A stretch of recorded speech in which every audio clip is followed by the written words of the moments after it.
Gadget কর্তৃক পছন্দের cadre officer আজ এখানে আপনাদের মাধ্যমে সবার কাছে আমাদের ঠাকুমা বঞ্চনা ও তার প্রেক্ষিতে আমাদের কিছু ন্যায্য দাবি তুলে ধরা সাংবাদিক বন্ধুরা, আপনারা অবগত আছেন যে দীর্ঘ প্রায় 5 বছর ধরে পর্যায়ক্রমে প্রিলিমিনারি, রিটেন ও ভাইভায় উত্তীর্ণ হয়ে বাংলাদেশে একজন প্রার্থী বিসিএস ক্যাডার হিসেবে সরকারি কর্ম কমিশন কর্তৃক সুপারিশপ্রাপ্ত হয়।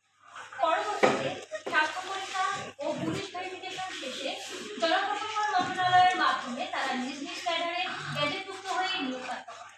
43তম বিসিএস পরীক্ষার চূড়ান্ত ফলাফল প্রকাশিত হয়েছিল 2023 সালের 26শে ডিসেম্বর। এরপর স্বাস্থ্য পরীক্ষা শেষে শুরু হয় পুলিশ ভেরিফিকেশন। ইতিমধ্যে জুলাই বিপ্লবের মাধ্যমে 5ই আগস্ট দেশে সরকার পতন ও পরবর্তীতে অন্তর্বর্তীকালীন সরকার গঠিত হলে পুনরায় নতুন করে পুলিশ ও প্রশাসনিক ভেরিফিকেশন শুরু হয় এবং 2024 সালের 15ই অক্টোবর 2064 জনকে গ্যাজেটভুক্ত করে জনপ্রশাসন মন্ত্রণালয় প্রজ্ঞাপন জারি করে, যা বাংলাদেশ গ্যাজেটের অতিরিক্ত সংখ্যায়ও প্রকাশিত হয়। প্রজ্ঞাপনে আমাদের যোগদানের তারিখ বলা হয়েছিল 17 নভেম্বর 2024। এই সময় অনেকেই কাঙ্ক্ষিত ক্যাডার সার্ভিসে যোগদান করার জন্য বিভিন্ন সরকারি, বেসরকারি এমনকি বিভিন্ন ক্যাডারের চাকরি হতে ইস্তফা দেয়।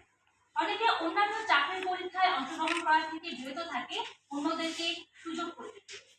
কিন্তু হঠাৎ করে নোটিশ জারির মাধ্যমে এই যোগদান পিছিয়ে 17 নভেম্বর থেকে 1 জানুয়ারি 2025 করা হয়।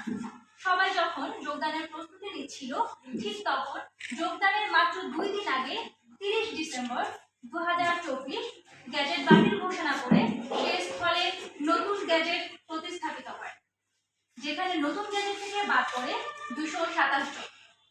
এই 227 জনের দীর্ঘ সংগ্রাম আর কষ্টের গল্প আপনারা জানেন সাংবাদিক ভাইয়েরা।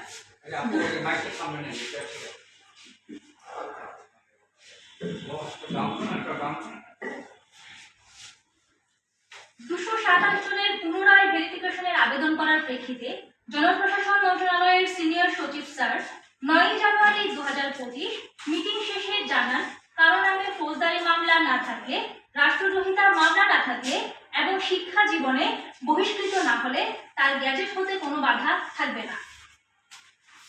কিন্তু দীর্ঘ প্রায় 4 মাস কেটে গেলেও যখন গ্যাজেট হয় না, তখন 227 জন বাধ্য হয়ে ঢাকা বিশ্ববিদ্যালয়ের রাজু ভাস্কর্যে আমরণ, অনশন ও অবস্থান কর্মসূচিতে বসে।